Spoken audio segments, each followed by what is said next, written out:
Hello students, welcome to our channel destination coaching centre. पिछले video में हम लोगों ने ग्रिफिथ का एक्सपेरिमेंट देखा था, ट्रांसफॉर्मिंग प्रिंसिपल।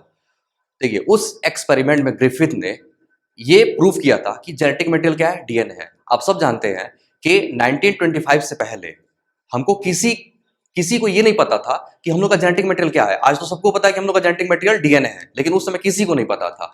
साइंटिस्ट के बीच बहुत सारी डिबेट हुआ करती थी और अलग अलग साइंटिस्ट अपना अलग अलग थॉट्स देते थे। तो सबसे पहले ग्रिफिथ ने स्ट्रेप्टोकोकस बैक्टीरिया लिया और माइस, इन दोनों के ऊपर एक्सपेरिमेंट किया था और इन्होंने कुछ रिजल्ट्स दिए और उस रिजल्ट के बेसिस पे इन्होंने ये प्रूव किया था कि हम लोग का जेनेटिक मटेरियल यानी आनुवंशिक पदार्थ क्या है, डीएनए है, ना कि प्रोटीन है। तो होप कि आप वो वीडियो जरूर देखे होंगे। अगर वो वीडियो नहीं देखे हैं तो आप पहले उस वीडियो को देखिए, फिर आज का टॉपिक आपको समझ में आएगा, क्योंकि आज वाला टॉपिक और कल वाला टॉपिक दोनों एक दूसरे से जुड़ा हुआ है, दोनों एक दूसरे से लिंक्ड है। जब तक आप उसे नहीं देखेंगे तब तक आज वाला टॉपिक आपको बिल्कुल अच्छे से समझ में नहीं आएगा। तो पिछले वीडियो का लिंक आज के इस वीडियो में नीचे डिस्क्रिप्शन में दिया गया है, आप वहां जाकर पहले कल वाला वीडियो देख लीजिए। देखिए, आज का जो वीडियो है वो एवेरी, मैक्लियोड और मैकार्थी से रिलेटेड है। ये तीन बहुत महान साइंटिस्ट है। ग्रिफिथ के बाद से इन्होंने एक्सपेरिमेंट किया था और इन्होंने ये प्रूव किया कि जेनेटिक मटेरियल क्या है, हम लोग का डीएनए है। देखिए, पहले जो डिबेट हुआ करता था वो डीएनए को लेकर होता था, कि मतलब आनुवंशिक पदार्थ को लेकर होता था कि हम लोग का आनुवंशिक पदार्थ क्या है, डीएनए है कि प्रोटीन है। कुछ साइंटिस्ट आए और उन्होंने ये अराइज कर दिया कि क्या आरएनए भी जेनेटिक मटेरियल हो सकता है। तो आज हम क्लियर है, ये प्रूफ करेंगे कि जेनेटिक मटेरियल डीएनए होगा कि प्रोटीन होगा कि आरएनए होगा। तो हम लोग स्टार्ट कर रहे हैं एवेरी, मैक्लियोड और मैकार्थी का एक्सपेरिमेंट। तो देखिए, इसको हम लोग पिछले वीडियो से थोड़ा सा रिलेट करके पढ़ेंगे। तो चलिए शुरू करते हैं हम लोग। देखिए, आप सब जानते हैं कि जो ग्रिफिथ के एक्सपेरिमेंट जो बैक्टीरिया था, स्ट्रेप्टोकोकस निमोनी, ये बैक्टीरिया दो रूपों में पाया जाता था। एक इसका था एस स्ट्रेन और दूसरा था आर स्ट्रेन। देखिए, एस स्ट्रेन वाला जो था ये वायरुलेंट था। एस स्ट्रेन कैसा था, वायरुलेंट था, यानी वो डिजीज को कॉज करेगा, उससे डिजीज होगा। और आर स्ट्रेन जो था ये नॉन वायरुलेंट था, इससे कोई डिजीज नहीं होगा। एस वाला वायरुलेंट है और आर वाला ये नॉन वायरुलेंट है। अब ये वायरुलेंट है तो ये क्या करेगा, डिजीज कॉज करेगा, और इससे कोई डिजीज नहीं होगा, नो डिजीज। यानी यदि हम चूहे के अंदर, माइस के अंदर एस स्ट्रेन को प्रवेश करा दे तो ये वायरुलेंट, इससे डिजीज होगा, माइस की डेथ हो जाएगी, चूहा मर जाएगा। और आर स्ट्रेन वाला जो है ये नॉन वायरुलेंट है, यानी इससे कोई डिजीज नहीं होगा। इसको हम चूहे के अंदर प्रवेश कराएंगे, माइस के अंदर प्रवेश कराएंगे, इंजेक्ट कराएंगे, तो इससे माइस की डेथ नहीं होगी। तो इसको आप लोग पिछले वीडियो में पढ़ चुके हैं। वहां पर एक हम लोग को पॉइंट मिला था कि हम लोग ने क्या किया था, एस स्ट्रेन लिया। ये एस स्ट्रेन कैसा था, तो ये हीट किल्ड था।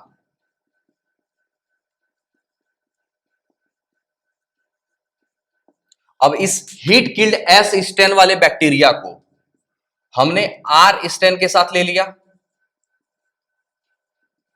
और इसको इंजेक्ट करा दिया। कहां इंजेक्ट कराया, तो माइस के अंदर, यानी हमने इसको चूहे के अंदर प्रवेश करा दिया। रिजल्ट क्या मिला था हमें, यहां पर माइस की डेथ हो गई, यहां पर माइस की डेथ हो गई। अब यहीं पे ट्रांसफॉर्मेशन का प्रिंसिपल आया। ग्रिफिथ ने एक्सपेरिमेंट करके बताया था कि आर जो एस स्ट्रेन है इसका डीएनए आर वाले के डीएनए को क्या करेगा, उसके साथ जुड़कर उसको बदल देगा, चेंज कर देगा, उसके रूप को बदल देगा। इसी को बोलते हैं रूपांतरण, यानी ट्रांसफॉर्मेशन। और इसी रूपांतरण, ट्रांसफॉर्मेशन के कारण इस माइस की यानी चूहे की क्या हो रही थी, डेथ हो रही थी। चूहा जो था वो मर जा रहा था। अब इसी से रिलेटेड हम लोग आज के एक्सपेरिमेंट पढ़ेंगे। अब यहाँ पे देखिए, यहाँ पे जो डाउट्स आ रहे थे वो क्या आ रहे थे। जैसे ग्रिफिथ ने ये बताया कि यहां से डीएनए जा रहा है और आर वाले के डीएनए को बदल दे रहा है, जिससे चूहे की डेथ हो रही है। लेकिन साइंटिस्ट ये बोलते थे कि कैसे आप कंफर्म कह सकते हैं कि यहाँ पे मतलब डीएनए ही जा रहा है, हो सकता है कि थोड़ा सा प्रोटीन चला जाए या थोड़ा सा आरएनए चला जाए। तो उसी से रिलेटेड हम लोग का एक्सपेरिमेंट है। तो चलिए इसको समझते हैं हम लोग।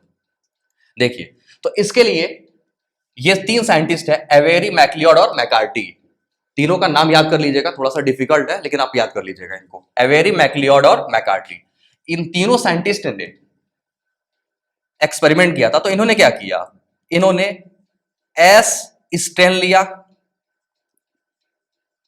ये एस स्टेन कैसा था, तो ये हीट कील्ड वाला था।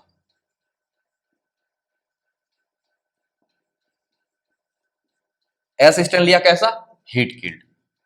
अब इसमें से इन्होंने तीनों को अलग कर दिया। किसको अलग किया, डीएनए को अलग किया, आरएनए को अलग किया और प्रोटीन को अलग किया। इन मतलब सेल से इनके डीएनए को आइसोलेट किया और उनको प्यूरिफाइड किया। डीएनए को अलग करने के बाद से इन्होंने क्या किया, सबको प्यूरिफाइड किया, यानी इसको प्यूरिफाई कर दिया, आरएनए को भी और प्रोटीन को भी। देखिए यहां पर इन्होंने एस स्टेन वाले से, हीट किल्ड एस स्टेन वाले बैक्टीरिया से डीएनए, आरएनए और प्रोटीन तीनों को सेपरेट कर दिया, आइसोलेट करके अलग कर दिया और अलग करने के बाद उनको प्यूरिफाई कर दिया। लेकिन ये जो आइसोलेशन और प्यूरिफिकेशन की जो टेक्निक है, जो तकनीक है, ये आज के समय में बहुत डेवलप है, हम बहुत अच्छे से प्यूरिफाई कर सकते हैं। लेकिन उस समय ये टेक्नोलॉजी इतनी डेवलप थी नहीं, ये पूरे मतलब बहुत अच्छे से 100% हम प्यूरिफाई नहीं कर पाएंगे। लेकिन इन्होंने प्यूरिफाई किया। प्यूरिफाई करने के बाद से इन्होंने एक एक करके रिजल्ट लिया। सबसे पहले इन्होंने डीएनए लिया। जब इन्होंने डीएनए लिया तो यहां पर ट्रांसफॉर्मेशन हुआ। यहां पर क्या हुआ, ट्रांसफॉर्मेशन हुआ। और ट्रांसफॉर्मेशन हुआ तो इससे माइस की क्या हुई, डेथ हो गई, यानी चूहा जो था वो मर गया। फिर इन्होंने क्या किया, आरएनए लिया। जब आरएनए लिया तो यहां पर ट्रांसफॉर्मेशन नहीं हुआ, और ट्रांसफॉर्मेशन जब नहीं हुआ तो यहां पर माइस क्या था, लाइव रहा। जब इन्होंने प्रोटीन लिया तो प्रोटीन लेने पर भी ट्रांसफॉर्मेशन नहीं हुआ, और यहां पर भी जो माइस था वो क्या था, लाइव रहा। अब देखिए, सिर्फ डीएनए लेने पर ट्रांसफॉर्मेशन हो रहा था और माइस की डेथ हो रही थी। तो इससे क्या प्रूफ होता है कि हम लोग का जेनेटिक मटेरियल क्या है, डीएनए है। इसका मतलब इस एस स्ट्रैंड वाले से डीएनए ही आया है, और यही डीएनए इस आर वाले के अंदर क्या किया है, मतलब उसके डीएनए को चेंज कर दिया है, जिससे कि माइस की डेथ हो रही थी। तो इन्होंने इसके द्वारा तो प्रूफ कर दिया। लेकिन इस बात को साइंटिस्ट की जो कम्युनिटी थी उन्होंने इसको एक्सेप्ट नहीं किया, क्योंकि उनको तो क्लियर कट कॉन्सेप्ट चाहिए। अब ये क्लियर समझा नहीं पाए। तो यहां पर एक क्वेश्चन ये अराइज हुआ कि आपने डीएनए लिया है, मतलब क्या प्रूफ है कि आपने 100% उसको प्यूरिफाई कर दिया है। हो सकता है उसमें थोड़ा सा अमाउंट आरएनए का आ गया हो, या थोड़ा सा अमाउंट किसका आ गया हो, प्रोटीन का आ गया हो। तो फिर इसके लिए इन तीनों ने दोबारा से एक्सपेरिमेंट किया, और फिर से इन्होंने क्या किया, इन्होंने डाइजेस्टिव एंजाइम लिया। ये डाइजेस्टिव एंजाइम होते क्या है, कौन कौन से डाइजेस्टिव एंजाइम इन्होंने लिए थे, सबसे पहले इसको देखिए, डीएनएज, आरएनएज और प्रोटीएज। देखिए ये तीन डाइजेस्टिव एंजाइम है जो यहां पर लिए गए थे। इन तीनों के जो फंक्शंस हैं ये इनके नाम से ही पता चल जाएंगे। डीएनएज, डीएनएज ये किससे रिलेटेड है, तो डीएनए से रिलेटेड है। आरएनएज पूछा जाए तो आप बता देंगे आरएनए से रिलेटेड है। अब प्रोटीएज, प्रोटीन से। ये देखिए ये तीनों के तीनों क्या है, डाइजेस्टिव एंजाइम है। डाइजेस्टिव एंजाइम मतलब वो एंजाइम जो किसी भी चीज को क्या करे, उनको डाइजेस्ट कर दे, उनको पचा दे, तोड़ दे या फिर विघटित कर दे। अब डीएनए जो है वो किसको विघटित करेगा, डीएनए को, आरएनएज आरएनए को, और प्रोटीएज प्रोटीन को। यानी डीएनएज को हम बोलते हैं डीएनए डाइजेस्टिव एंजाइम, ये डीएनए को पचा देगा। आरएनएज को बोलते हैं आरएनए डाइजेस्टिव एंजाइम, ये आरएनए को पचा देगा। और प्रोटीएज ये किसको पचा देगा, तो ये प्रोटीन को पचाएगा, प्रोटीन को तोड़ेगा। अब इन्हीं तीनों डाइजेस्टिव एंजाइम को लेकर फिर से एवेरी, मैक्लियोड और मैकार्टी ने फिर से एक्सपेरिमेंट किया था। चलिए देखते हैं कि वो कैसा था। तो इन्होंने क्या किया, फिर से एस स्ट्रैंड लिया,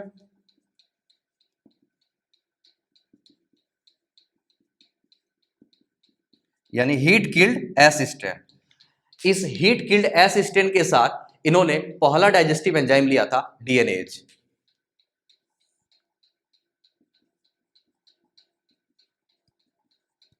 ये डीएनएज एंजाइम लिए। अब देखिए डीएनएज एंजाइम लेने से होगा क्या, आप जानते हैं कि डीएनएज एक डीएनए डाइजेस्टिव एंजाइम है, यानी ये किसको तोड़ देगा, डीएनए को तोड़ देगा, डीएनए को पचा देगा, विघटित कर देगा। यानी इस एस स्ट्रैंड वाले बैक्टीरिया के अंदर, ये जो हमारे पास हीट किल्ड एस स्ट्रैंड वाला कल्चर है, बैक्टीरिया है, इस बैक्टीरिया में जैसे ही डीएनएज एंजाइम लिया जाएगा तो डीएनएज एंजाइम की उपस्थिति में इसका जो डीएनए है वो टूट जाएगा, विघटित हो जाएगा। जब इसका डीएनए विघटित हो जाएगा तो डीएनए तो बचा नहीं। अब यहां पर एस स्ट्रैंड के साथ हम क्या करेंगे, आर स्ट्रैंड को मिला देंगे। अब ये जो आर स्ट्रेन होगा ये बिल्कुल नॉर्मल होगा, ये तो हिट किल्ड होगा नहीं। अब इसको हम इंजेक्ट कराएंगे कहां पर, माइस के अंदर। अब इसको माइस के अंदर इंजेक्ट कराएंगे। जब इसको माइस के अंदर इंजेक्ट कराएंगे तो यहां पर जो माइस था वो क्या था, लाइव था, यानी उसकी डेथ नहीं हुई। अब उसकी डेथ क्यों नहीं हुई, कि यहां पर ट्रांसफॉर्मेशन नहीं हुआ, यहां पर नो ट्रांसफॉर्मेशन।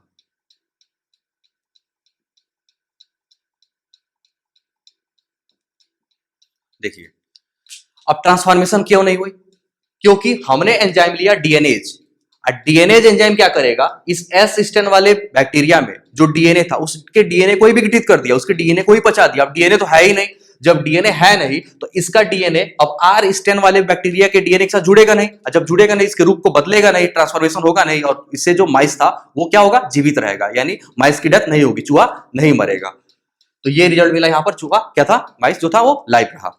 फिर इसके बाद से इन्होंने अगले एंजाइम को लिया, आरएनएज को लिया।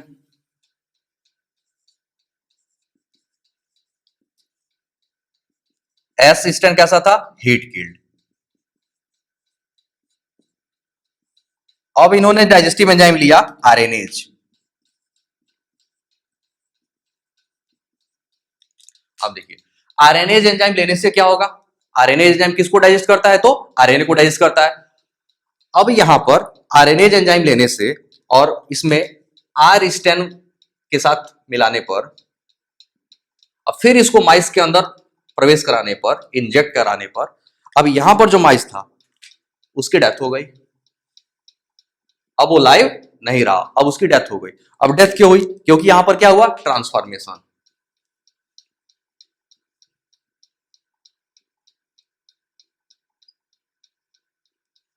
अब यहां पर ट्रांसफॉर्मेशन हुआ। ट्रांसफॉर्मेशन कैसे हुआ, क्योंकि हमने एंजाइम लिया है आरएनएज।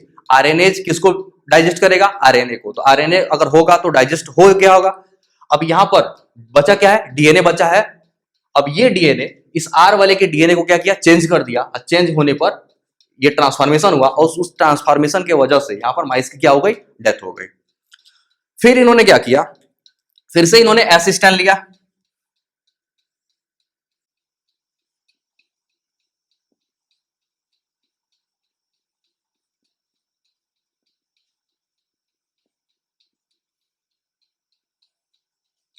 यहां पर एसिस्टेंट लिया गया हिट किल्ड, और इसके साथ डाइजेस्टिव एंजाइम लिया गया प्रोटीएज। अब देखिए प्रोटीएज डाइजेस्टिव एंजाइम को आप जानते हैं, ये प्रोटीन डाइजेस्टिव एंजाइम होता है, यानी ये किसको डाइजेस्ट करेगा, ये प्रोटीन को। अब इस एस स्ट्रेन वाले जो हिट किल्ड है बैक्टीरिया है, उसमें जितना भी प्रोटीन है उस प्रोटीन को यहां पर ये प्रोटीएज एंजाइम क्या करेगा, डाइजेस्ट करेगा, उसको तोड़ देगा। अब इसमें से प्रोटीन तो पूरा डाइजेस्ट हो गया। अब इसके साथ हम ले लेंगे आर स्ट्रेन। अब इसके साथ आर स्टेन बैक्टीरिया ले लेंगे, और फिर इन दोनों को हम इंजेक्ट कर देंगे, प्रवेश करा देंगे माइस के अंदर, चूहे के अंदर। इसको हमने इंजेक्ट कराया माइस के अंदर, चूहे के अंदर प्रवेश करा दिए।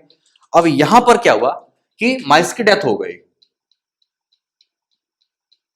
माइस की डेथ किसके वजह से हुई, तो ट्रांसफॉर्मेशन की वजह से हुई। यहां पर भी क्या हो गया, ट्रांसफॉर्मेशन।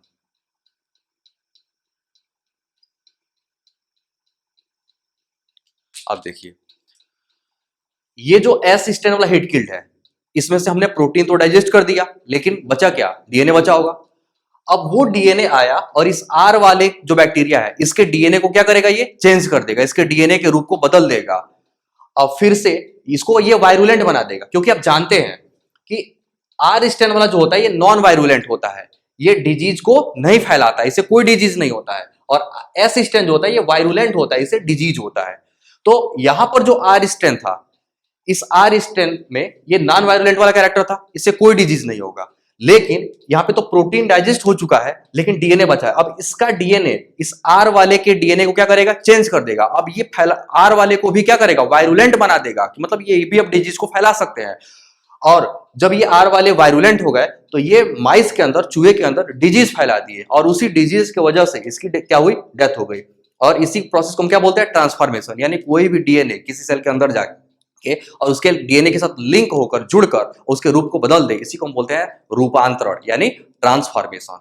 तो ये एक्सपेरिमेंट है, आप इनको देख लीजिए अच्छे से।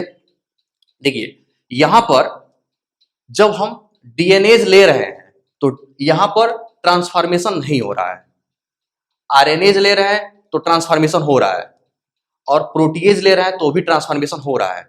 अगर हमारा जेनेटिक मटेरियल डीएनए नहीं होता तो अगर डीएनए लेकर डीएनए को डाइजेस्ट कर दे तभी भी तो हमारा ट्रांसफॉर्मेशन होना चाहिए। लेकिन अगर हम आरएनएज को डाइजेस्ट कर रहे हैं और प्रोटीन को डाइजेस्ट कर रहे हैं तो इन दोनों केस में ट्रांसफॉर्मेशन हो रहा है। लेकिन जब हम डीएनए लेकर डीएनए को ही डाइजेस्ट कर रहे हैं तो बिना डीएनए के ट्रांसफॉर्मेशन तो हो नहीं रहा है। इसका मतलब इस एक्सपेरिमेंट से ये प्रूफ हो गया कि हम लोग का जेनेटिक मटेरियल क्या है, डीएनए है। तो ये रहा एवेरी, मैकलियड और मैकार्टी का एक्सपेरिमेंट। देखिए ये एक्सपेरिमेंट मतलब इनको भी लेकर बहुत सारे साइंटिस्ट जो थे वो सेटिस्फाई नहीं थे इनके कॉन्सेप्ट से, तमाम अलग अलग इनमें भी डिबेट्स हो रही थी। और इसके बाद से 1952 में हर्शे और चेज ने एक्सपेरिमेंट किया था, और ये जो हर्शे और चेज का एक्सपेरिमेंट है उससे बिल्कुल 100% श्योर हो गया कि हम लोग का जेनेटिक मटेरियल क्या है, डीएनए है, ना कि आरएनए और प्रोटीन है। तो इसके बाद से अगले वीडियो में हम लोग पढ़ेंगे हर्शे और चेज का एक्सपेरिमेंट, कि हर्शे और चेज ने कैसे एक्सपेरिमेंट किया था, कैसे प्रूव किया था कि हम लोग का जेनेटिक मटेरियल क्या है, डीएनए है। तो मिलते हैं अगले वीडियो में।